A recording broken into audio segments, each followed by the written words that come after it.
world's biggest tech companies are in cost-cutting mode and the layoffs just keep on coming. Amazon has just announced it's cutting 16,000 jobs worldwide. Layoffs across the U.S. soared last month, marking forever layoff is becoming more and more common in this economy. Mark Zuckerberg is preparing to cut jobs with nearly 10% of the workforce on the chopping block. Imagine working for a company that just posted record-breaking profits. The CEO announces stellar quarterly earnings, the stock price soars, and shareholders celebrate. Then, a week later, you receive an email stating that you are being laid off. Sounds contradictory, right? Whenever a company announces layoff, we assume one thing very clearly, that the company must be in trouble. But here's the twist. Some of the largest layoffs in the recent years have been made by those companies which recorded high profits, sitting on billions of dollars in cash, and are making steady growth. So the real question here is not why do failing companies fire people, it's why do profitable companies do it. Hello everyone, my name is Mehul Mahang and welcome to Modern Mandate, a channel where we go beyond headlines to understand why things happen, who benefits, and what it really means for people like you and me. In this video, we'll try to break down why even profitable companies fire employees, what research actually says about layoff, and most importantly, what employees must learn from this new corporate strategy. So let's begin.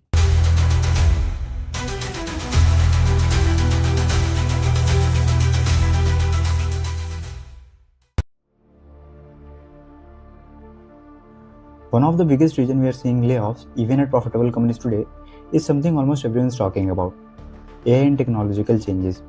You see, companies are investing heavily on AI and automation in order to make operations more efficient. But efficiency often means that companies don't need much people for doing certain tasks. For example, in 2025, Amazon cut around 14,000 jobs across divisions like AWS, retail, and HR.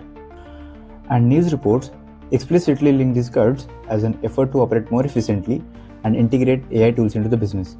And if this was not enough, then Amazon again is planning to cut another 16,000 office jobs in 2026 as well. But Amazon is not alone. Microsoft, which is one of the world's largest tech giants, cut around 15,000 jobs in 2025, with leadership tying parts of its restructuring to reallocating resources towards AI and cloud investments. These instances show that AI and technology aren't just tools for growth. They are reshaping how companies budget human labor and decide which roles are still needed. Another major reason is strategic realignment. Under this, the company still makes money, but it decides to focus its resources elsewhere. Take Meta for example. The company is planning to cut around 220 roles in California, not because it's running at a loss, but as part of a broader shift away from its legacy divisions like Reality Labs toward AI and other high-growth areas. And this is not limited to tech companies only. Nestle, a global consumer goods giant which routinely reports billions in profit, recently announced to cut around 16,000 positions worldwide in the next 2 years as part of a major restructuring strategy.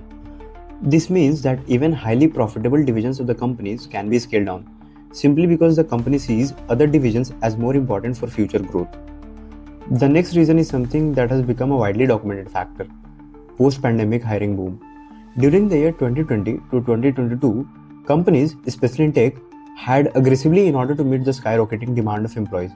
But by 2025, the demand stabilized and companies realized that they have hired too many employees relative to what they now need. News outlets are calling this a structural shift in the workforce, where companies like Meta, Oracle, IBM, and others are cutting jobs as part of correcting their past overexpansions. So the layoffs are happening not because profits disappeared, but because companies hired too many people earlier and now they have to calibrate back to their sustainable levels. Another driver behind layoffs is market and investor pressure. For years, executives have been under heavy pressure from shareholders and analysts to improve efficiency metrics like profit margin and operating income. Layoffs are sometimes used to demonstrate to the market that companies are being disciplined with the costs.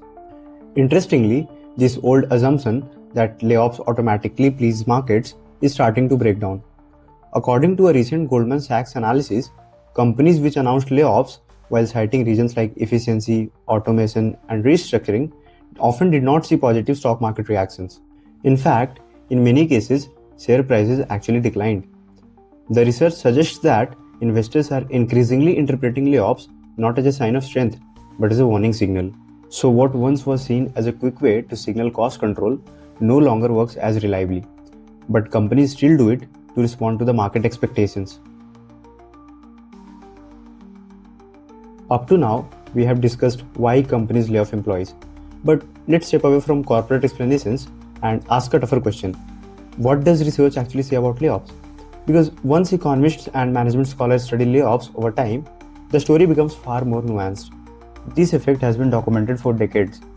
One of the earliest and most cited studies by labor economist Kevin Halleck, published in the Industrial and Labor Relations Review, found that layoffs are frequently associated with short-term improvements in key financial metrics, but little evidence of long-term performance gains. So initially, layoffs often appear successful, but research doesn't stop at the next earnings call. When scholars track companies months and years after layoffs, the effect on people and performance begin to show. One of the most consistently documented outcomes is something researchers call the survivor syndrome, and it involves 5 stages. Stage 1: shock and fear. When layoffs happen, the first reaction is not relief, it's fear.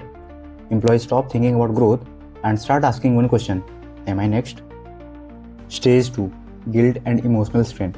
Survivors often feel guilty for keeping their jobs while their friends and teammates are let go. This guilt quietly eats away at motivation and emotional well-being. Stage 3: trust breakdown. If layoffs are not communicated transparently to employees, then trust in leadership collapses. The employees stop believing in what management says and start assuming the worst. Stage 4: overwork and burnout. With fewer people left in the company, workloads increase. Same pay, longer hours, more responsibility. Burnout then becomes inevitable for the remaining employees in the company. Stage 5: disengagement and talent loss. Eventually, motivation drops and innovation slows. And when the market improves, the best employees don't wait for another layoff, they leave. Management scholar Wayne Cascio, in his peer-reviewed research on corporate restructuring, found that firms relying heavily on layoffs tend to underperform competitors that use alternatives like internal redeployment, temporary payment reduction, or retraining. His conclusion was clear: layoff may reduce costs, but they often damage organizational effectiveness over time. Every time layoffs happen, the conversation usually goes into one direction. We talk about the company, its profit, and its strategy. But the most important question is almost never asked. That is, what are employees supposed to learn from this new corporate reality? So here are 4 lessons that employees and job seekers must learn from layoffs, especially when they happen to be in a profitable companies. The first lesson is simple but uncomfortable. A profitable company does not mean a safe job. Research shows that layoffs are often based on future expectations and not on current performance. A company can be making money today and still cut jobs because leadership expects slower growth, technological advancements, or investor pressure.